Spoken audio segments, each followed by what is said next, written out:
मेरे बच्चे, आज नवरात्रि का पहला दिन है, इसलिए तुम्हारी माँ शैलपुत्री आज तुम्हें पहले दिन में ही अपने दिव्य रूप के दर्शन देने के लिए आई है।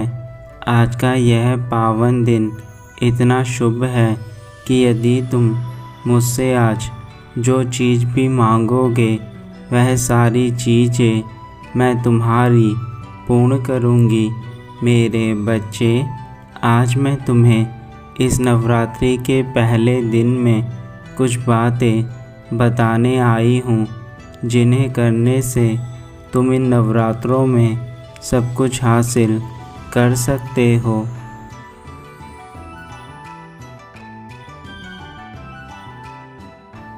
मेरे बच्चे, आज तुम्हें जो पहला कार्य करना है वह सबसे पहले तुम्हें मेरी पूजा अर्चना करनी है तथा इन 9 दिनों के भीतर उन सभी चीज़ों को करना है जिन चीज़ों से तुम्हें तुम्हारे मनवांछित फल प्रदान हो सके। मैं तुम्हें आज कुछ उपाय बताऊंगी जो तुम्हें करने हैं, किंतु यह भी याद रखना, यदि तुमने मुझे देखकर भी अनदेखा किया और मेरी बातों को सुनकर उन्हें नहीं अपनाया तो तुम्हारे इस पूरे नवरात्रि में तुम्हें पूर्ण रूप से फल प्राप्त नहीं हो पाएंगे। मेरे बच्चे, तुम हर साल अपनी माता का इंतज़ार करते हो कि तुम्हारी माता आकर तुम्हारे जीवन में खुशियाँ भर दे, किंतु इस बार मैं तुम्हें जो खुशियाँ प्रदान करना चाहती हूँ उन्हें पाने के लिए तुम्हें कुछ कार्य करने होंगे।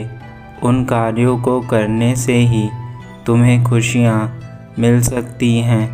मैं जानती हूँ कि तुम मुझ पर पूर्ण विश्वास करते हो और तुमने आज मुझे खुश करने के लिए, मेरी पूजा अर्चना करने के लिए सारे कार्य किए हैं। मेरे बच्चे, तुम्हारी माता का आशीर्वाद तुम्हारे पास है।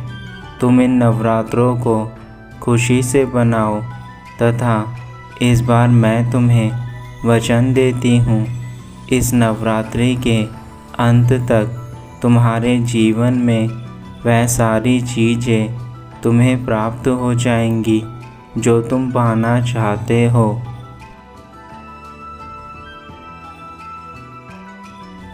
तुम्हारे जीवन में चाहे किसी भी प्रकार का दुख क्यों ना हो, फिर चाहे वह धन से संबंधित हो या फिर तुम्हारे घर में चल रहे लड़ाई झगड़ों से या फिर काम में आ रही कमियों से, व्यापार में ना हो रही तरक्की से, चाहे किसी भी प्रकार की परेशानी क्यों ना हो, परंतु मेरे बच्चे, इस नवरात्रों पर तुम्हारी सारी परेशानियों का अंत निश्चित है।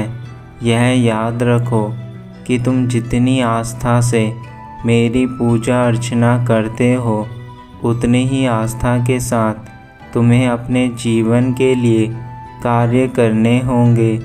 तुम्हारा जीवन बहुत कल्याणकारी है और इस जीवन में तुम्हें वह सारे कार्य करने हैं जो तुम्हें सारी खुशियाँ प्रदान करेंगे।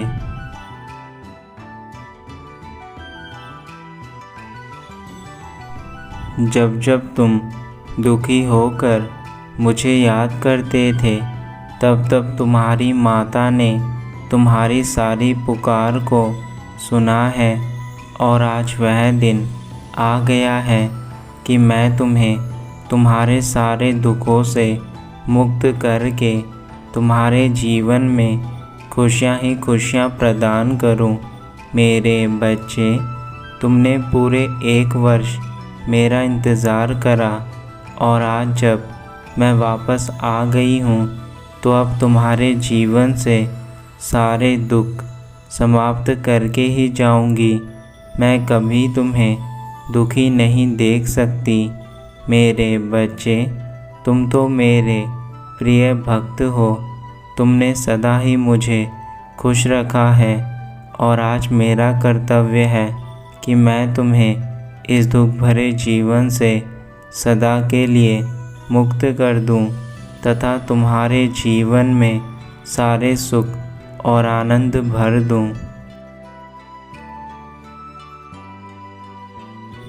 मेरे बच्चे, जैसे एक नदी अपने पानी से प्यासे की प्यास बुझा देती है तथा उसके जीवन में एक नई ऊर्जा का संचार करती है, वैसे ही तुम्हारी माँ इन नवरात्रों में तुम्हारे सारे दुखों को समाप्त करके तुम्हारे जीवन में एक नए संचार को जागृत करेंगी। तुम्हारे जो भी कार्य आज तक रुके हुए थे वह सभी संपूर्ण रूप से चलने लगेंगे और तुम्हारे अधूरे कार्य भी अब बनना शुरू हो जाएंगे। अब वह दिन दूर नहीं जब तुम्हारे जीवन में केवल खुशियाँ ही खुशियाँ होंगी और तुम्हारी माँ जब तुम्हें उन खुशियों में खुश देखेंगी तो मेरा मन अति प्रसन्न हो जाएगा। मेरे बच्चे, अब तुम्हें सारी चिंताएं छोड़कर केवल अपनी माता की भक्ति करनी चाहिए।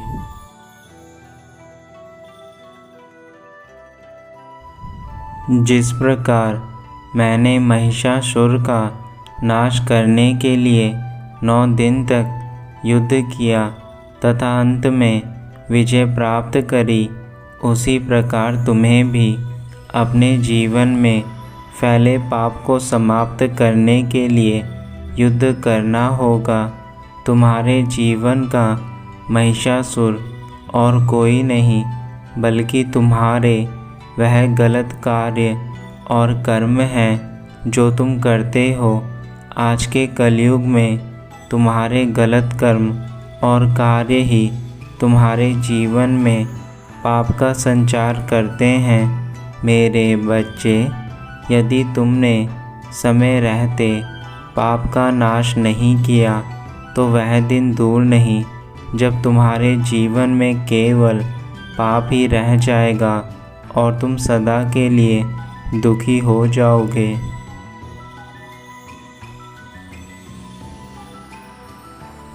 किसी भी बुराई को अपने ऊपर हावी मत होने दो।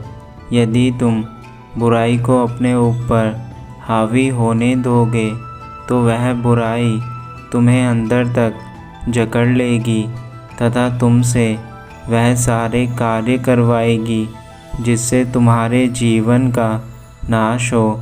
मेरे बच्चे, किसी भी बुराई को अपने जीवन में अपनाना या ना अपनाना तुम्हारे ऊपर निर्भर करता है।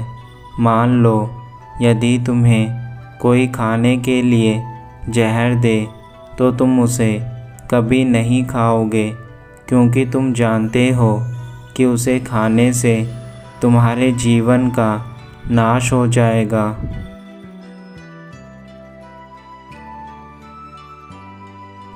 तो मेरे बच्चे, जब कोई बुरा व्यक्ति तुम्हें बुराई के रास्ते पर चलने का कहता है, तब तुम्हारे लिए वह बुरा रास्ता किसी जहर से कम नहीं है जो तुम्हारे जीवन का नाश कर सकता है।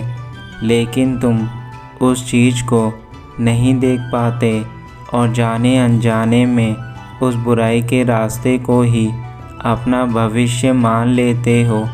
मेरे बच्चे, अभी भी समय है।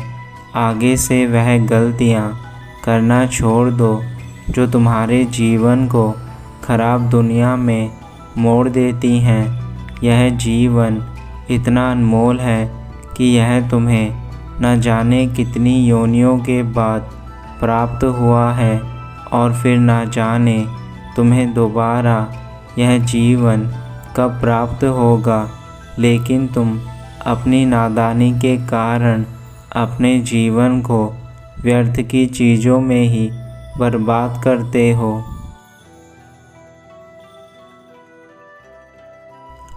आज का तुम्हारा पहला यह दिन तुम्हारे सभी कार्य के लिए शुभ दिन है। यदि तुम किसी प्रकार का नया कार्य शुरू करना चाहते हो तो इस दिन से शुरू कर सकते हो तथा जो भी तुम्हारे मन में है वह सब अपनी माता के आगे बोलकर उस कार्य को करना शुरू कर दो। मैं तुम्हें आशीर्वाद देती हूँ कि तुम्हारे सभी कार्य बनना शुरू हो जाएंगे और मेरी शक्ति और भक्ति से तुम्हें नया रास्ता स्वयं दिखने लगेगा। मेरे बच्चे, तुम्हारा और मेरा नाता बहुत पवित्र और गहरा है और आज मैं तुमसे एक माता के रूप में मिलने आई हूँ। मेरे बच्चे, तुम्हारे घर में जितनी भी परेशानियाँ आज तक चल रही थी वह सभी नवरात्रों में समाप्त हो जाएंगी और अब फिर कभी तुम्हारे जीवन में परेशानियाँ नहीं आएंगी। मेरे आशीर्वाद से तुम्हारे परिवार में सुख शांति समृद्धि के साथ साथ धन और वैभव दोनों ही प्राप्त हो जाएंगे। अब तुम्हें किसी प्रकार का कोई डर नहीं होना चाहिए क्योंकि तुम्हारे भीतर जो भी डर था वह तुम्हारी माँ ने दूर कर दिया है। मेरे बच्चे, अब तुम्हें केवल अपने लक्ष्य के लिए अपने कदमों को आगे बढ़ाना होगा और उन कार्यों को करना होगा जो कार्य तुम्हारे जीवन को बेहतर बनाए।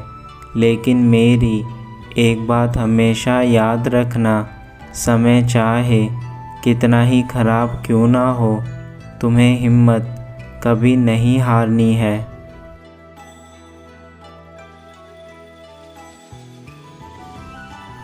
मेरे बच्चे, अपने जीवन में तुम चाहे कितने ही बड़े क्यों ना हो जाओ, लेकिन अपने माता पिता का दिल मत दुखाना, क्योंकि यदि तुम अपने माता पिता का दिल दुखाओगे तो तुम्हारे माता पिता दुखी होंगे और ऐसा होने से तुम्हारे जीवन में बहुत ज़्यादा परेशानियाँ आ जाएंगी। इस संसार में सबसे बड़ा स्थान माता पिता का होता है, क्योंकि वही तुम्हें इस दुनिया में लाए हैं और यदि तुम उनकी सेवा नहीं कर सके तो तुम चाहे कितने ही अच्छे काम कर लो परंतु उसका फल तुम्हें नहीं मिल पाएगा।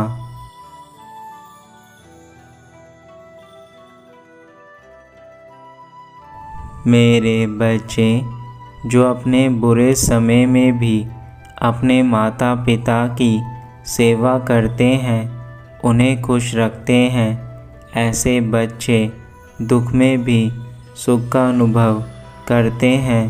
परंतु जो बच्चे अपने माता पिता को दुखी रखते हैं, उनके दिल को ठेस पहुंचाते हैं, वह चाहे कितने ही अच्छे कार्य क्यों ना कर ले, उनके जीवन में कभी शांति नहीं आ पाती।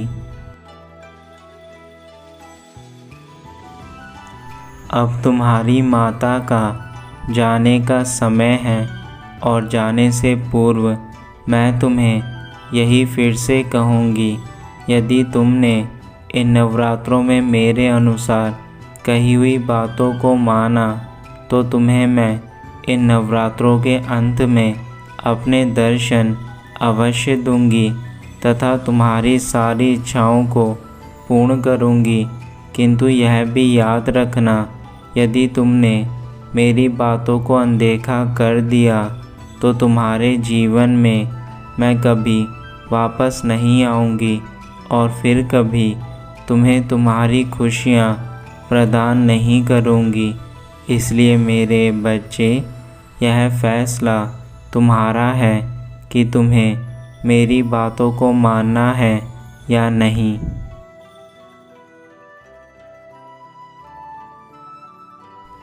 तुम्हारा कल्याण हो, सदा खुश रहना।